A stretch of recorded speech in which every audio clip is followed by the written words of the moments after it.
நாம இன்னைக்கு நம்மளோட திரைமசனம் நிகழ்ச்சியில மெய்யழகன் மூவி பத்தி தான் பார்க்க போறோம். இந்த படத்தை பிரேம்குமார் டைரக்ட் பண்ணியிருக்காரு, கோவிந்த சந்தா இசையமைச்சிருக்காரு, கார்த்தி மற்றும் அரவிந்த் ரெண்டு பேரும் ஹீரோவை நடிச்சிருக்காங்க.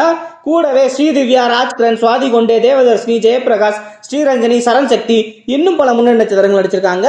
நான் இந்த வீடியோல மெய்யழகன் மூவில இருக்கக்கூடிய ஒரு 3 இன்ட்ரெஸ்டிங்கான விஷயத்தை உங்ககிட்ட ஷேர் பண்ண போறேன். அது என்ன நீங்க தெரிஞ்சுக்கணும்னா இந்த மூவியோட திரை விமர்சனத்தை ஸ்கிப் பண்ணாம பாருங்க. அப்பதான் நான் என்ன இன்ட்ரெஸ்டிங்கான விஷயம் சொல்ல போறேன் அப்படிங்கிறது உங்களுக்கு முழுசா தெரிய வரும். அதுக்கு முன்னாடி நம்மளோட சேனலை சப்ஸ்கிரைப் பண்ணாதவங்க மறக்காம சப்ஸ்கிரைப் பண்ணுங்க, லைக் பண்ணுங்க, கமெண்ட் பண்ணுங்க, உங்க ஃப்ரெண்ட்ஸுக்கு ஷேர் பண்ணுங்க. கூடவே பெல் ஐகானை பிரஸ் பண்ணுங்க. அப்பதான் அடுத்தடுத்து போடுற வீடியோஸ் உங்களுக்கு நோட்டிபிகேஷனா வரும். சரி, வாங்க வீடியோக்குள்ள போலாம்.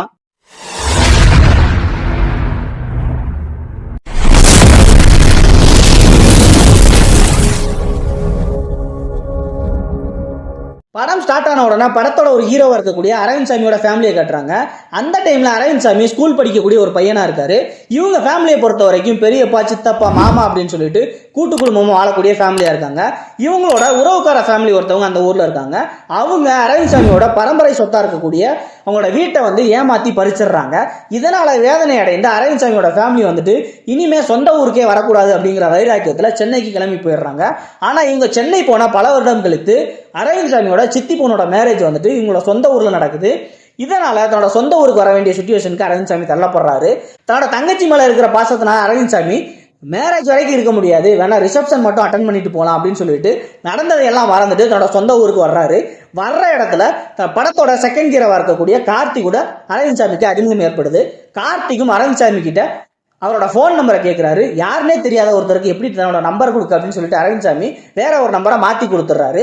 படத்துல வரக்கூடிய முதலாவதான இன்ட்ரெஸ்டிங் விஷயம் என்ன அப்படின்னு நீங்க கேட்டீங்கன்னா, தன்னோட தங்கச்சி மேரேஜ்க்கு ரிசப்ஷன் மட்டும் அட்டன் பண்ணலாம் அப்படின்னு சொல்லிட்டு அரவிந்த் சாமி அன்னைக்கு நைட்டே ஊருக்கு போகணும் அப்படின்னு சொல்லிட்டு பஸ் புக் பண்ணியிருக்காரு. ஆனா அவர் அன்னைக்கு நைட்டு போக வேண்டிய பஸ்ஸை மிஸ் பண்ணிடுறாரு. அதுக்கப்புறம் அங்க நடக்கிற விஷயங்கள் எல்லாமே ஏகப்பட்ட சுவாரஸ்யமா இருக்குது. அது என்னங்கிறத நீங்க படம் பார்த்தே தெரிஞ்சுக்கோங்க. இதுக்கு அடுத்ததா பஸ்ஸை விட்டுட்டதுனால அரவிந்த் சாமி லாட்ஜ் எதுலையுமே தங்க முடியாம வேற வழியே இல்லாம கார்த்தியோட வீட்டுல போய் அந்த நைட்டு ஸ்டே பண்ண போறாரு. கார்த்தி தொணன்னு பேசிக்கிட்டே இருக்கிற கேரக்டரா இருக்கிறதுனால அரவிந்த் சாமிக்கு கார்த்தி மேல பெருசா நல்ல ஒப்பீனியனே இல்ல.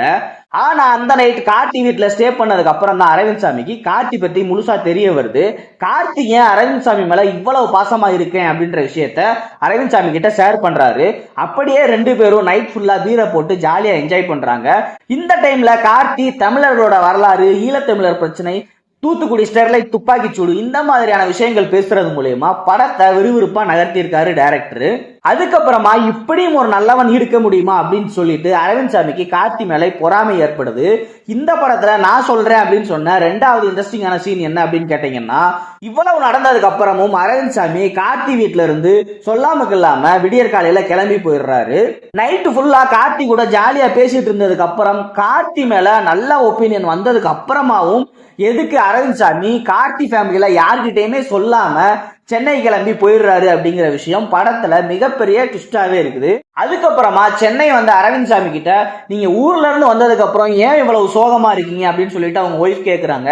அதுக்கு அரவிந்த் சாமி, நான் ஊர்ல ஒருத்தனை மீட் பண்ணேன், அவனை பார்த்தப்ப எனக்கு அவன் மேல நல்ல ஒப்பீனியன் இல்லை, ஆனா பழகினதுக்கு அப்புறம் தான் தெரிஞ்சிச்சு அவன் எவ்வளவு பெரிய நல்லவன் அப்படின்ட்டு.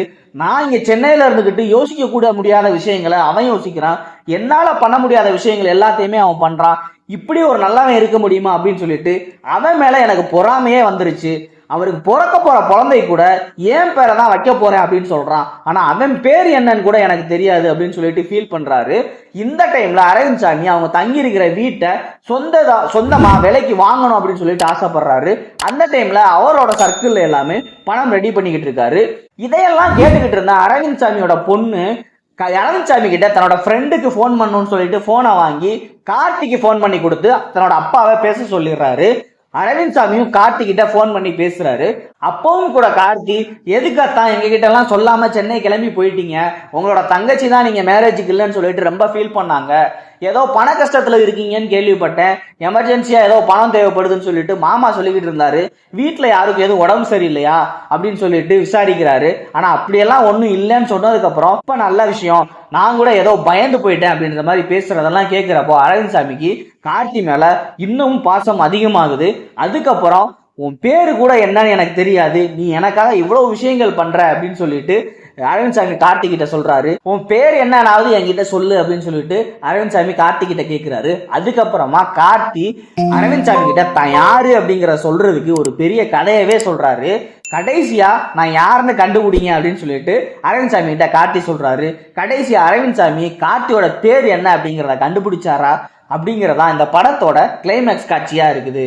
கடைசியா படம் எப்படி இருக்கு, படம் போய் பார்க்கலாமா வேணாமா அப்படின்னு நீங்க என்கிட்ட கேட்டீங்கன்னா, இந்த படத்துல ஹீரோக்குன்னு ஸ்பெசிபிக்கா எந்த ஒரு இன்ட்ரோடக்ஷன் சாங்குமே இல்ல. ட்ரெண்டிங்கா இருக்கக்கூடிய ஹீரோயின்ஸ் யாரையுமே இந்த படத்துல யூஸ் பண்ணல. ஏன் இந்த படத்துல காமெடிக்கு கூட காமெடி ஆக்டர்கள் பெருசா யாருமே டைரக்டர் யூஸ் பண்ணல. இப்படி எதுவுமே இந்த படத்துல இல்லாட்டா கூட தாங்கிட்ட ஒரு சிறந்த கதை இருக்கு அப்படிங்கிற தைரியத்துல கதையை மட்டுமே நம்பி இந்த படத்தை டைரக்ட் பண்ணியிருக்காரு டைரக்டர். இந்த படத்துல ஏகப்பட்ட நிறைகுறைகள் இருந்தா கூட ஃபேமிலி ஆடியன்ஸ் கிட்ட இந்த படம் ஒரு நல்ல வரவேற்பை பெறும் அப்படிங்கிற விஷயத்துல எந்த ஒரு மாற்று கருத்துமே இல்லை.